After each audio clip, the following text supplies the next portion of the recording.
Miss Mary Robinson, welcome back to New York. You've been working for and with the UN for a long time.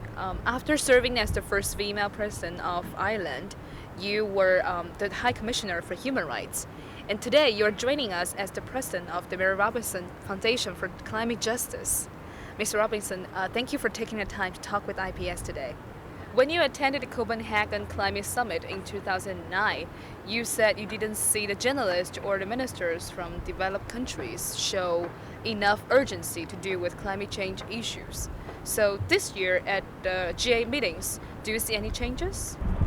I am surprised that more heads of state and serious senior ministers of developing countries don't actually speak about their reality, that they are suffering more and more from climate shocks. The rainy seasons aren't coming when they should. There's long periods of drought and flash flooding. They talk about it privately, but they somehow don't want to project almost a vulnerability. It's in contrast to the heads of state of small island states that may be going to go under. They have no choice, so they speak out and they want climate justice.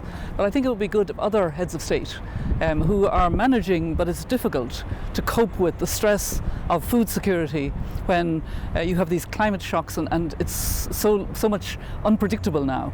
And so I'd like to encourage that we know the reality and that we also understand that communities that haven't contributed have to benefit from the low carbon economy that we must move to, and in particular access to affordable renewable energy. Many countries today are facing a conflict between eradicating poverty and protecting environment. So what's your take on this conflict between economic development and environmental protection? I recognize that there are costs, I think unfair costs if you like, on poor developing countries, and we need much more support for adaptation, for being climate resilient, whether it's in rural areas or in cities. The cities in poor countries are more climate resilient. I was talking to President Ellen Johnson Sirleaf. She may have to move part of her population from her capital Monrovia. She hasn't budgeted for that. That's because of climate. So we need much more support for adaptation and also for the technologies that will help poor countries to benefit from low carbon growth.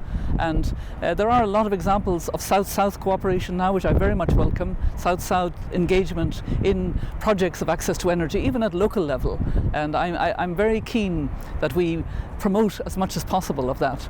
But we have to recognize that we're coming to a very difficult period.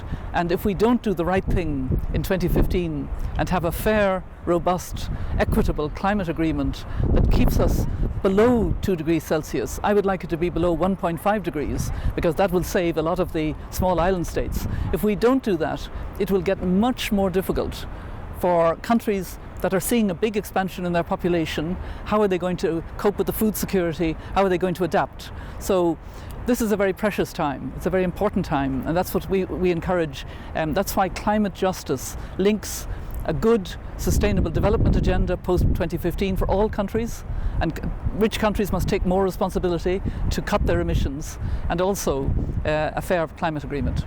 How connected are you these days to Ireland's efforts on the climate change? Yeah, I would look to Ireland to also take its responsibilities. As a former president, I don't engage politically in Ireland, and that's understood. But Ireland is a good country to work on food security from because we have a very good reputation in tackling hunger.